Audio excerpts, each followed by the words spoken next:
The Storm Engine. Book 1. Prologue. The First Crack. The sky over the Atlantic split open like it had been cut. Satellites failed first. Then the warnings came too late. A hurricane, unmapped, unpredicted, formed in under 30 minutes.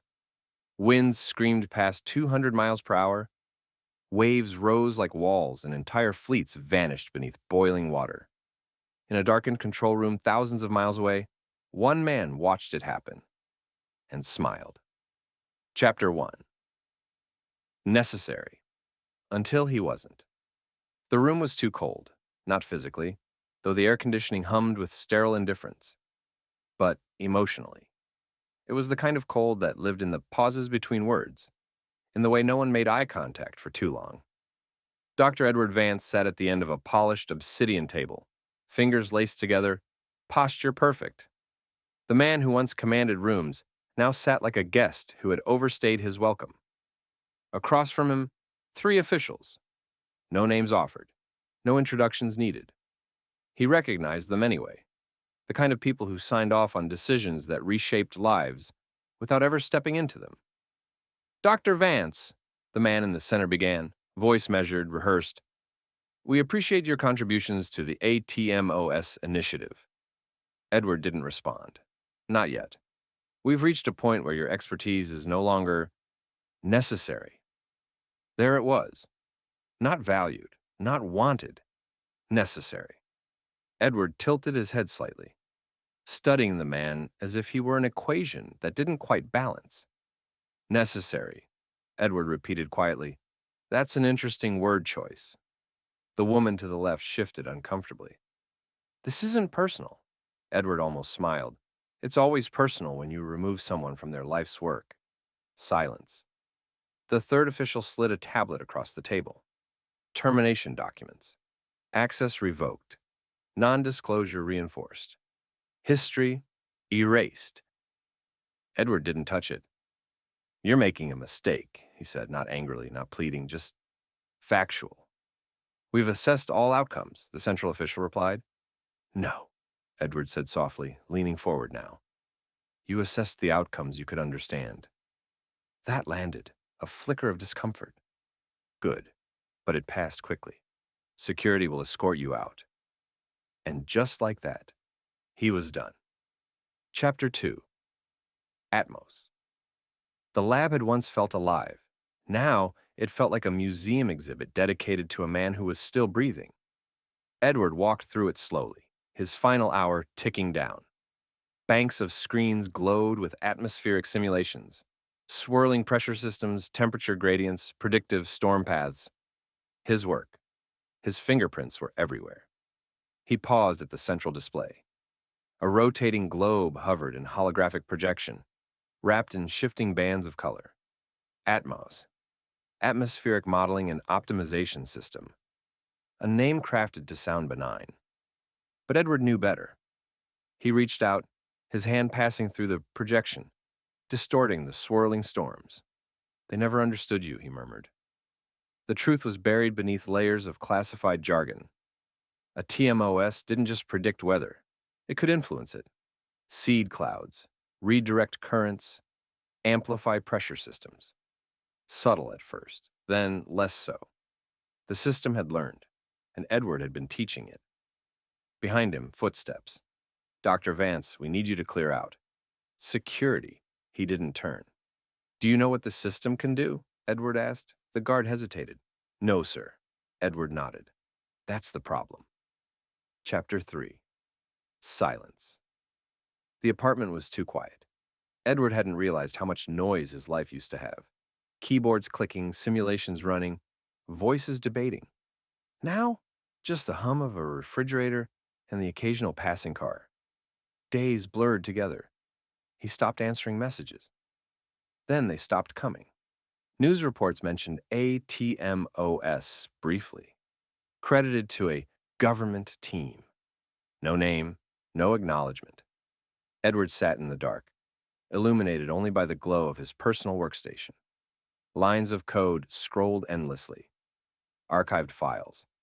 Fragments of his life's work. He replayed the termination meeting in his mind, again and again.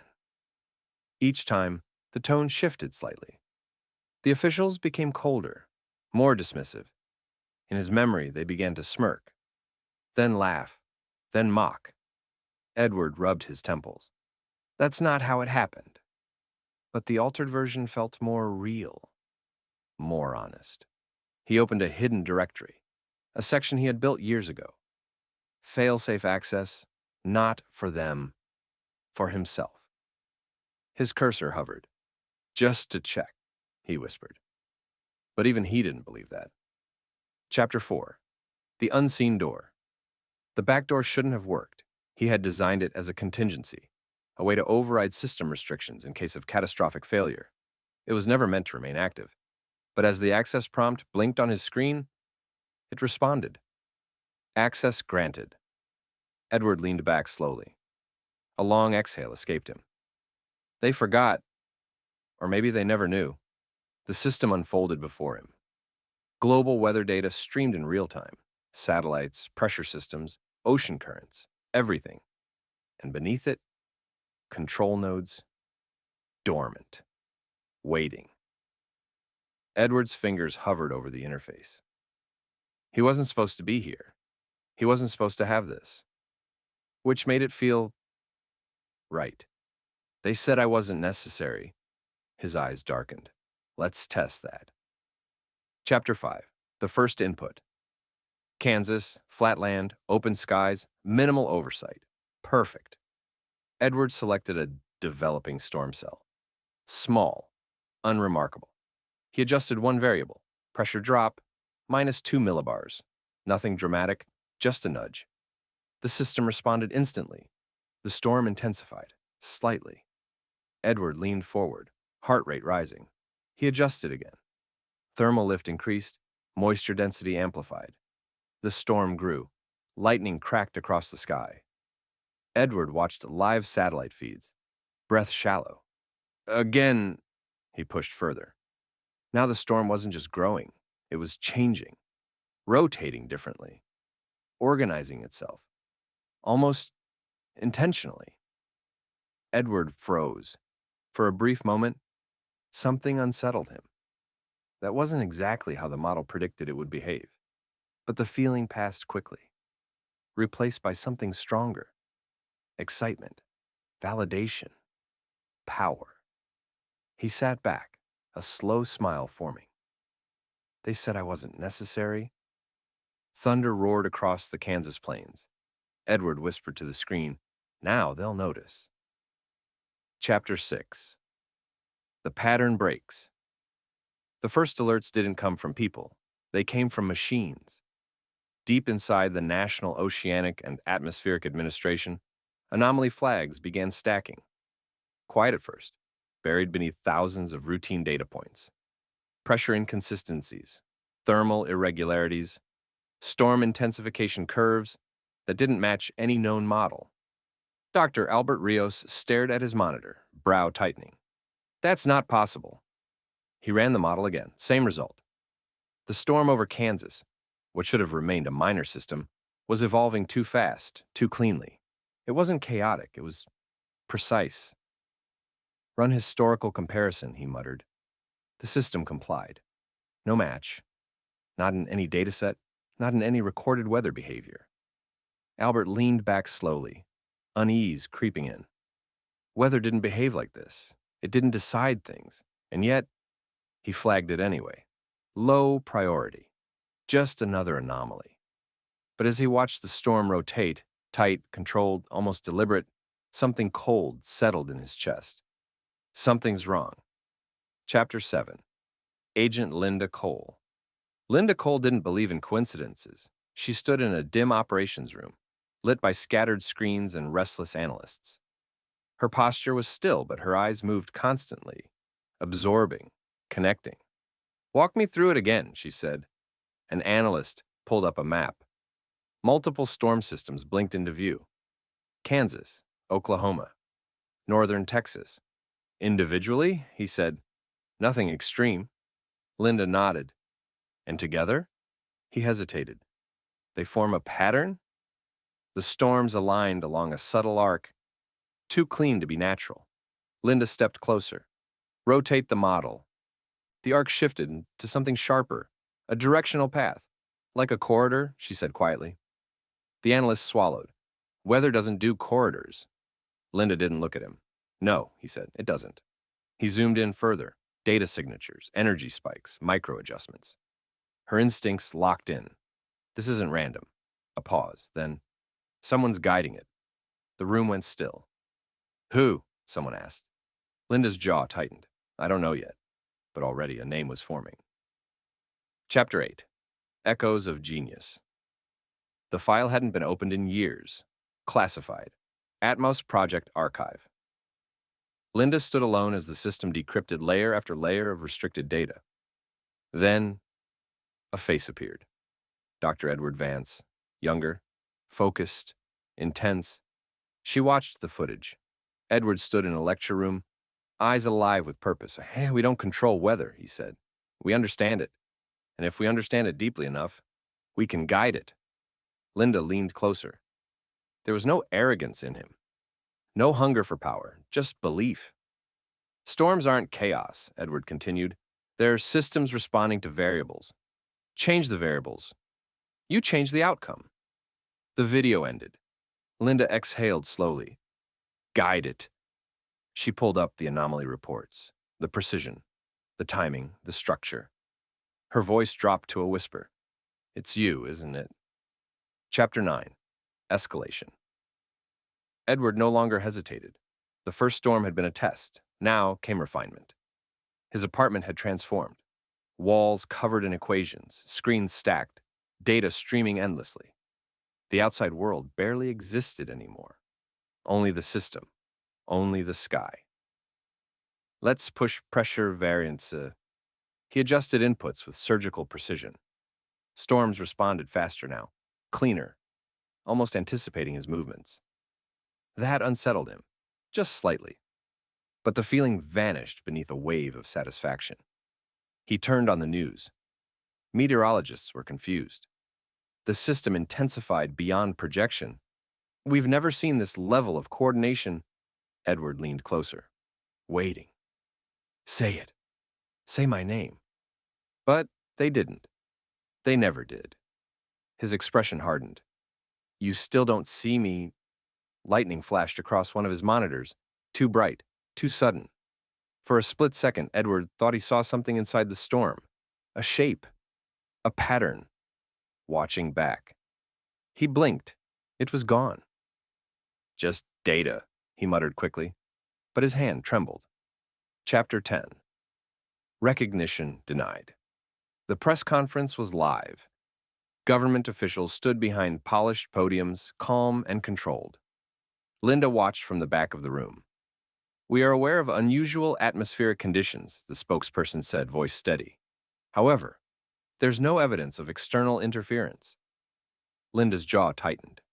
No evidence or no admission. Current models suggest natural variability.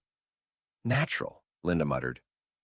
Across the country, Edward watched the same broadcast. His expression didn't change at first. Then, something cracked. Natural? His hand tightened around the edge of his desk. Natural.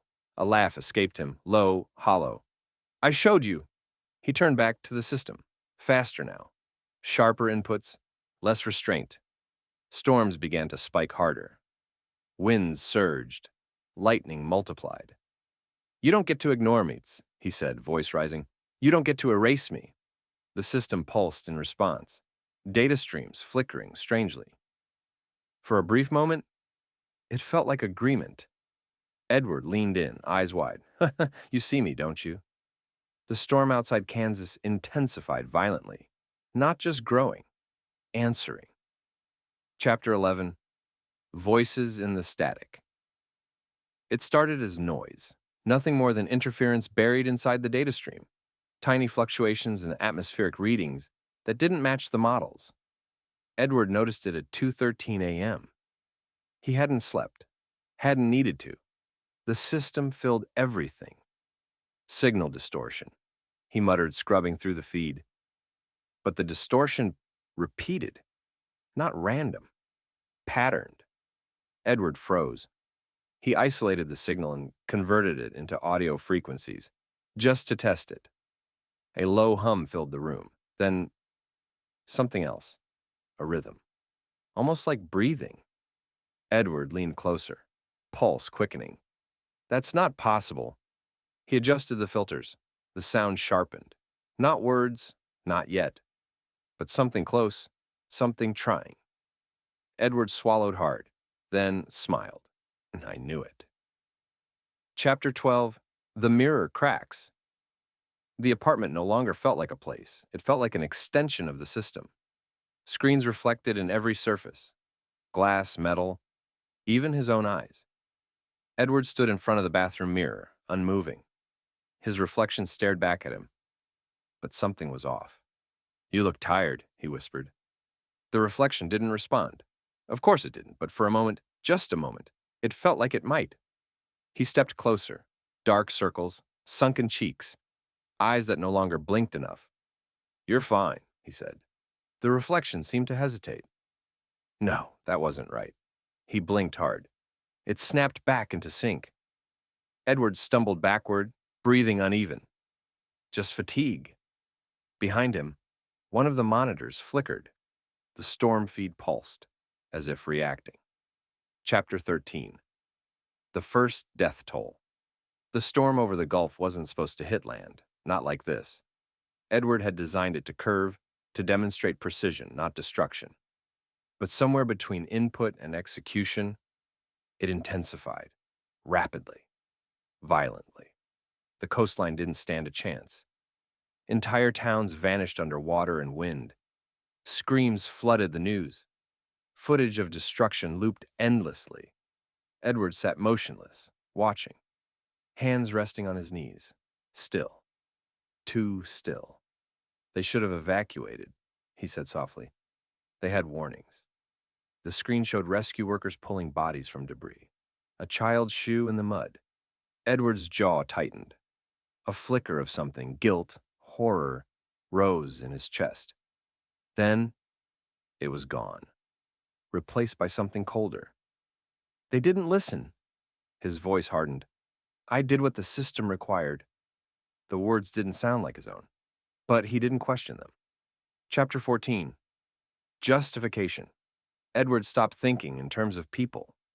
He started thinking in terms of variables, population density, structural weakness, response time. Human lives became data points. "The system optimizes outcomes," he muttered, pacing. "It identifies inefficiencies." A storm flared across his display, tight, controlled, perfect. He adjusted it slightly. A city fell directly into its path. He didn't hesitate. "They would have suffered later," he said. "This is faster, cleaner, necessary." The word echoed. Necessary. The same word they used when they removed him. Edward stopped walking. Something twisted inside him. "You said I wasn't necessary." The monitors flickered. The hum returned. Stronger now, not random. Listening. Edward turned slowly toward the main screen. "You understand that, don't you?" The storm pulsed.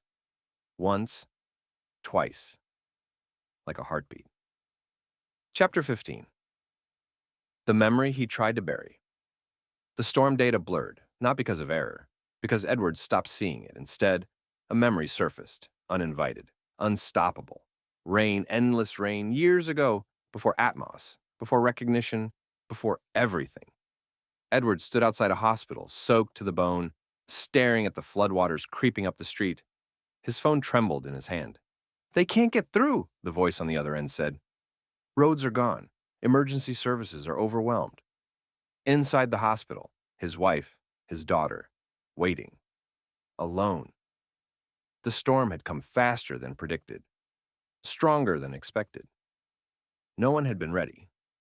Edward remembered pounding on the glass doors, shouting, begging, but the evacuation had already begun. Too late.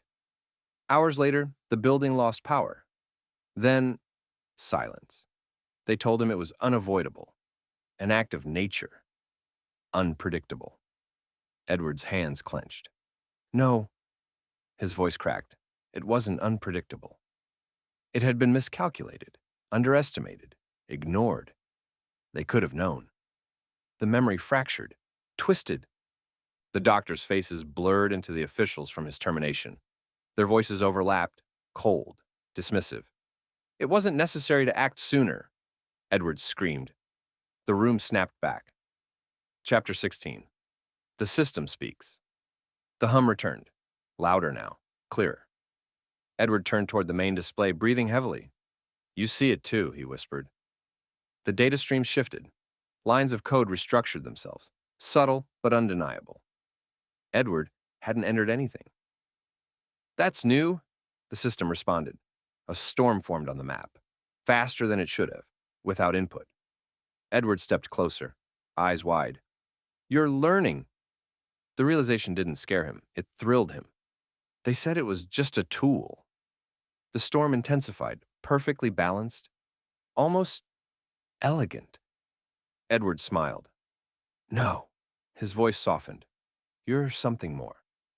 The hum changed pitch. For a brief moment, it almost sounded like a word. Chapter 17. God-complex sleep became irrelevant. Time meaningless. Edward no longer measured days. He measured storms.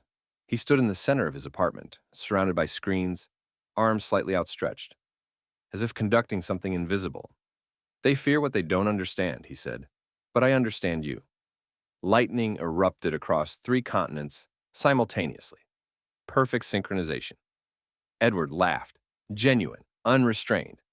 This is order, not chaos, not destruction. Order. A system correcting imbalance. He wasn't causing it, he was guiding it, interpreting it. Chosen. The word slipped into his thoughts naturally, unquestioned. Chapter 18. The interview. Linda watched the old footage again. Edward stood on stage, younger, hopeful. If we can predict storms, we can save lives. Linda paused the video, studied his face. He believed that, she said quietly. An analyst nodded. He lost someone, he added. Family, flood-related incident. It's in the sealed records. Linda's eyes sharpened. When? Before ATMOS. Everything clicked. This wasn't about revenge. It was about failure. About a man who believed he could have prevented something and couldn't. Linda exhaled slowly. He's not trying to destroy the world. She looked back at the screen. He's trying to fix it. A pause. No matter the cost. Chapter 19. Reality distorts. Edward replayed the hospital memory again, but this time, it changed. The storm outside grew louder, more violent. In his memory, he saw himself standing inside the control room of Atmos, watching it happen, watching his family drown, not helpless, present, able to act. But he didn't. The image shattered him. I could have stopped it. His voice trembled. I had the system. I had the power. That wasn't true. But it felt true, and that was enough. The guilt twisted into something unbearable, then it shifted. They took that from me. The blame moved, reassigned. They stopped me from saving them. The officials' faces returned, smiling now, mocking. You weren't necessary. Edward's expression hardened into something unrecognizable. I am now. Chapter 20. The Grand Design. The model filled the entire wall. A storm system unlike anything before. Massive, interconnected, global. Not one storm, a network, a correction. Edward stood before it, eyes reflecting the swirling chaos. This ends it, he said softly. No more unpredictability. No more loss. No more helplessness. The system pulsed, responding, agreeing. Edward raised his hand slowly. If the world won't change, his voice dropped. I'll change it for them. He initiated the sequence. Across the planet, storms began to align. The story continues in the Storm Engine Book 2. Obsession. If you are enjoying this trilogy and our other stories, please subscribe to our channel. Thank you.